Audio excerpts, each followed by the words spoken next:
There's something stirring in the roots of ancient trees and the petals of wildflowers that the modern world has long forgotten, a quiet kind of power tucked away in old remedies passed down through whispers and worn journals.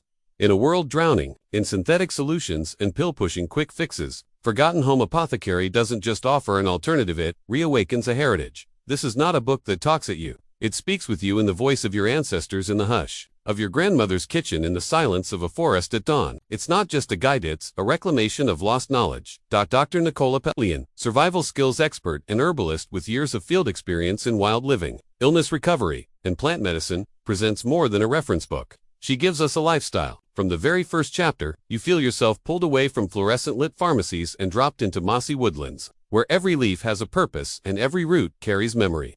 Her journey into herbalism began from a personal place. Her struggle with multiple sclerosis forced her to look beyond conventional treatments. That urgency and personal healing journey fuels every page of this book.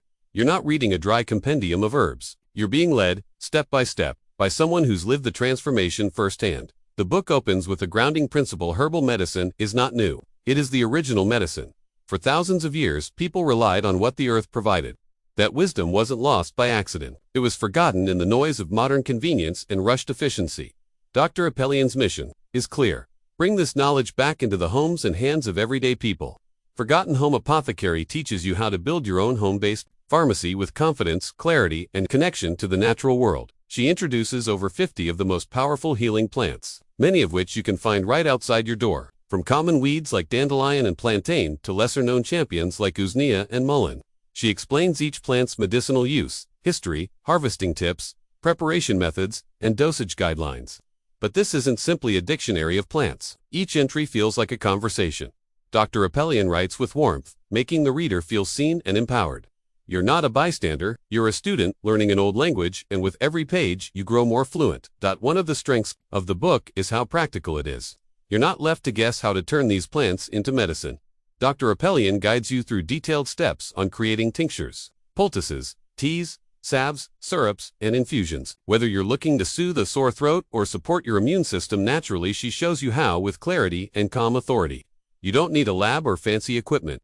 All you need is attention, respect, and a willingness to reconnect with nature's rhythm. For example, take her section on Giroa, seemingly unremarkable plant that can stop bleeding, fight infection, reduce inflammation, and aid digestion. She tells you not just what it does, but how to identify it safely, when to harvest it for the highest potency, and exactly how to turn it into a tincture or infused oil.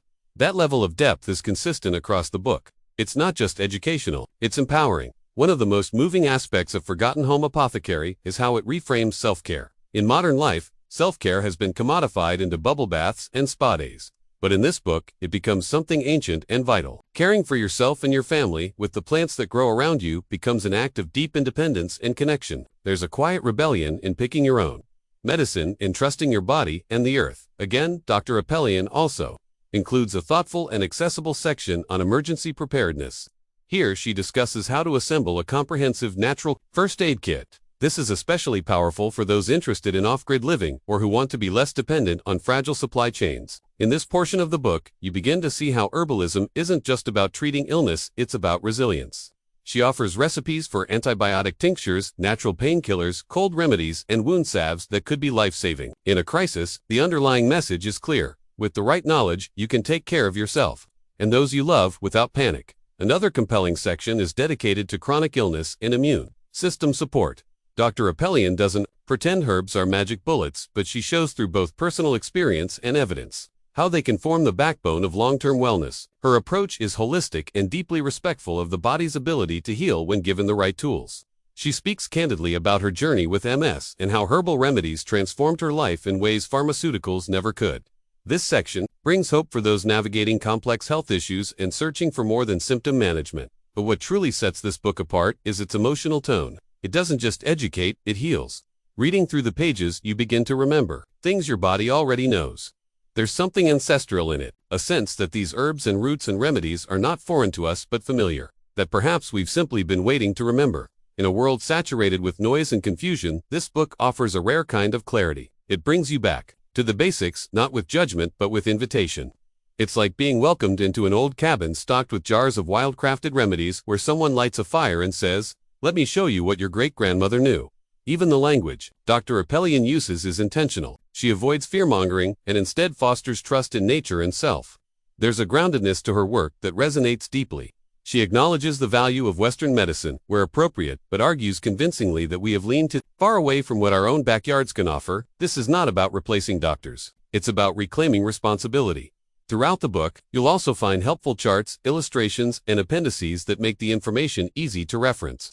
Whether you want to treat a bee sting, soothe anxiety, improve sleep, or support respiratory health, the remedies are clearly laid out with notes on dosage, safety, and best practices. For beginners, it's easy to navigate. For experienced herbalists, it's a trusted companion.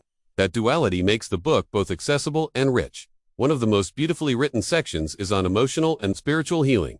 Dr. Apelian dives into how certain herbs like lemon balm, lavender, and St. John's wort don't just treat the body, but ease the mind and soul. She explores how herbalism can support emotional resilience and how working with plants can be a form of mindfulness. It's here that the reader realizes this book is more than a reference guide, it's a philosophy. It asks you to slow down, observe, listen, and trust. The closing chapters of Forgotten Home Apothecary are not the end, they're the beginning of your own journey. Dr. Apelian encourages readers to start where they are. You don't need to move to the woods or learn every plant at once. Just notice, just begin. Start with one plant, one jar, one tea, and in doing so, you begin to remember a way of living that honors your body and the world around you. This book is a profound gift for anyone who feels the call to return to the old ways, to care more deeply, and to live with intention. It doesn't scream, it whispers, and that whisper feels like truth. Whether you're a mother wanting safer remedies for your children, a homesteader seeking independence, or a soul looking for peace in a frantic world, this book will meet you where you are. Forgotten Home Apothecary is more than a book. It's a compass, a lifeline, a long-lost letter from the past reminding us that healing was never meant to be hidden behind counters and prescriptions. It was always meant to grow wild and